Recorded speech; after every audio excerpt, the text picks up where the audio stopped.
Well, Adam Schefter, we know you as the ESPN senior NFL insider, but outside of football, you're a big advocate for type 1 diabetes. Next week on April 15th is Type 1 Diabetes Day. Why is this day special to you? Well, Alessandra, my wife Shari is a type 1 diabetic, so I get to see up close what it's like for her to go through everything that she does, and it's a battle every single day. And so when I've watched that, I think it's important for people to go out and get screened for type 1 diabetes. An unexpected T1D diagnosis could have serious impacts on people, and the more time that they have to prepare can make a difference, which is why screening for T1D early is so important. And screening gives people the valuable time that they need to prepare, which is why we're here today to encourage people to talk to their doctors about T1D and ask them about screening. And yes, I've been engaged by Sanofi to deliver this message, but it's really important in my mind for people to visit screen4type1.com to learn more. Visit screen4type1.com to learn more. Hugely important. Early information is currency. It's how I make my living, with knowledge and information. I want people to have the same information when it comes to diabetes, and that's why we want them to go talk to their doctors about that issue right now, if possible. You just talked about it. Your why is your wife, Sherry, but why use your platform to advocate for early screening? Because that gives people the time that they need to get the information that they need to adjust for it in advance. And I just think that that's critically important. If they have time to prepare for it, they could avoid some of the consequences that would come by being ill-prepared for it. And so you just go talk to your doctor. It's pretty simple. Ask about T1D screening and be out in front of it.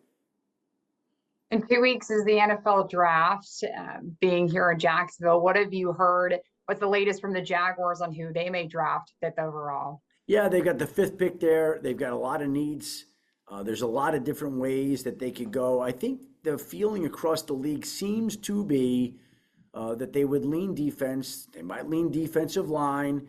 I think the name that you continue to see mocked there is Mason Graham, the Michigan defensive tackle. Don't think it would be a surprise if they went in that direction.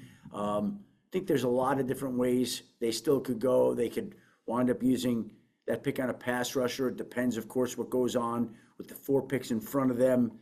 But yeah, I've heard the name Jalen Walker, the pass rusher from Georgia, there as well. Those seem to be the 2 names that are most linked to them: Mason Graham, Jalen Walker, and obviously we'll find out here in a couple of weeks which way they decide to go in the first draft for the new general manager, James Gladstone. When you look at the Jaguars' current roster, what do you think is the biggest need? Is it the defense, like you just mentioned?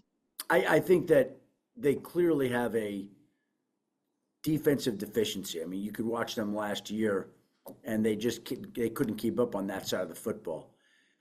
They certainly could use some help on the offensive side of the football. It would, help build up the offensive line, protect the franchise quarterback, help spring Travis Etienne.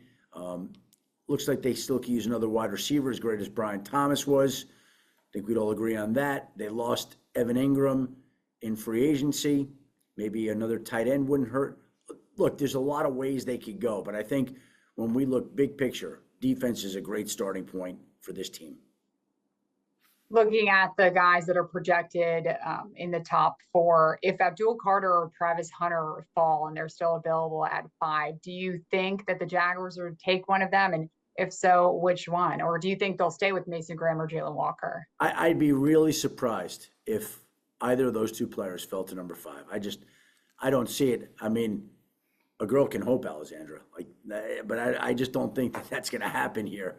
That 2 players as talented as Hunter and Carter are going to make it past the 4 teams in front of them. I just don't see that happening right now.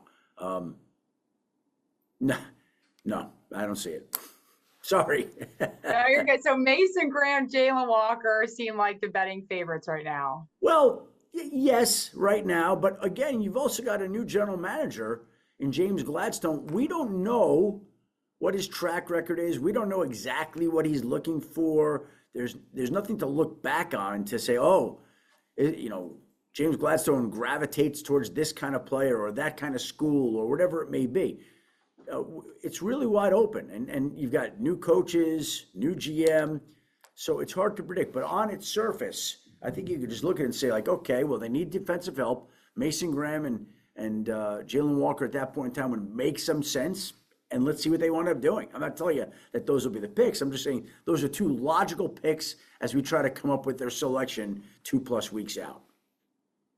You kind of just mentioned it, but James Gladstone being a first-time GM, Liam Coen being a first-time head coach, how do you think that can help them? Because, like you said, many people don't really know how they're going to go about this draft or in the season. Well, I just think that there's a whole new perspective that they bring to Jacksonville. There's a whole new youthful energy that they bring. If you watched James Gladstone's press conference, that was not a typical press conference. Like, it was very thoughtful.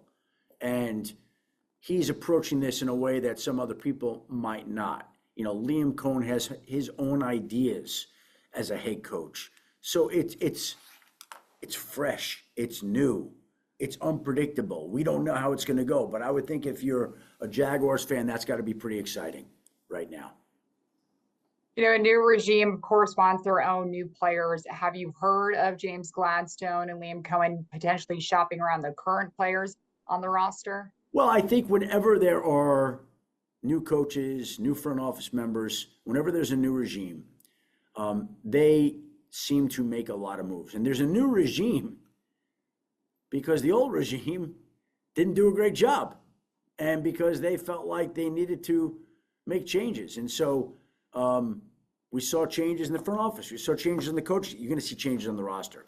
And the teams that always have new front offices and new coaching staffs always make the commensurate number of changes to the roster as well. So, yeah, I would definitely think we're going to see some. You've already begun to see a bunch of changes. You see them move on from any number of players in free agency, make a lot of moves. They're going to continue to make moves, draft all these players.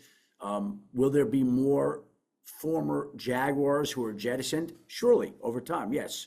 That is inevitable when you have all new people take over. Who they're going to be, when they're going to be, I don't know that yet. But yes, those are always the teams that have the most changes when there are as many changes as Jacksonville's already had. The hiring of Liam Coen definitely was without, of course, drama. What were you thinking when you received the text messages and phone calls about what was happening here in Jacksonville, but also in Tampa? Well, that was a wild day. And I was getting calls all day. Hey, have you heard that Liam Coen's visiting? Have you heard he's taking the job? And nobody was responding. Nobody in Jacksonville, nobody in Tampa, and nobody in Liam Coen.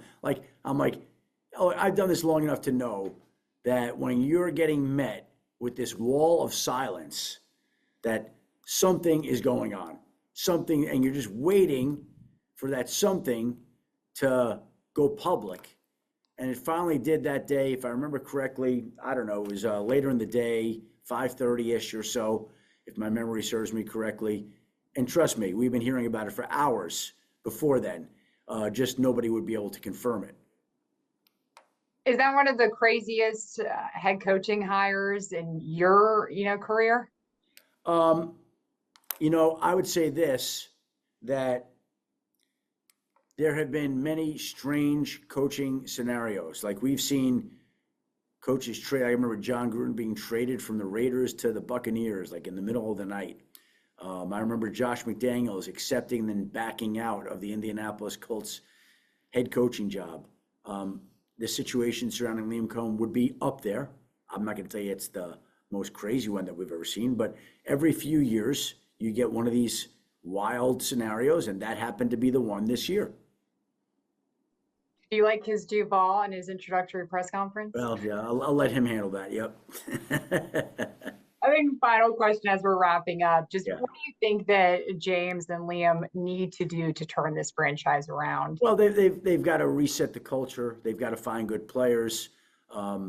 They've got to make their mark. They've got to bring their own experiences to the organization, which is why the Jaguars hired them in the first place, because they were impressed with James Gladstone. They were impressed with Liam Coen. They've seen what they could do in the past, and they want some of that in Jacksonville now. They want their ideas implemented so that this team can improve upon the way it performed last year and turn into the type of Jaguars team that had previous playoff successes.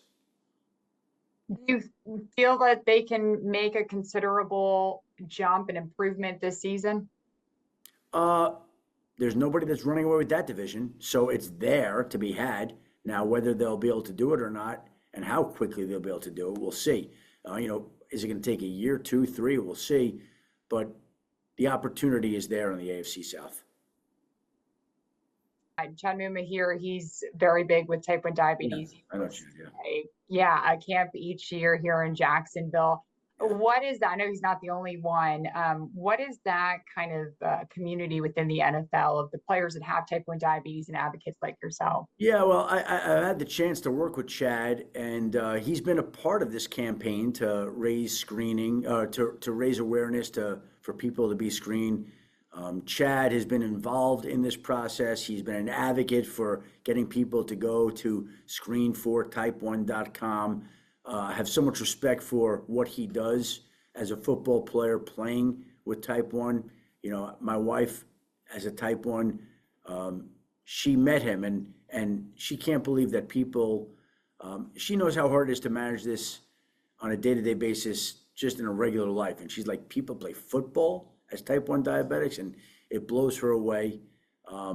Great respect for him, Blake Ferguson in Miami, Mark Andrews, all the type 1 diabetics across the league. They have my undying respect for the battles that they wage and the fight that they go through. And again, that's why it's so important now for people to be screened in advance and to go visit screenfortype1.com to learn more.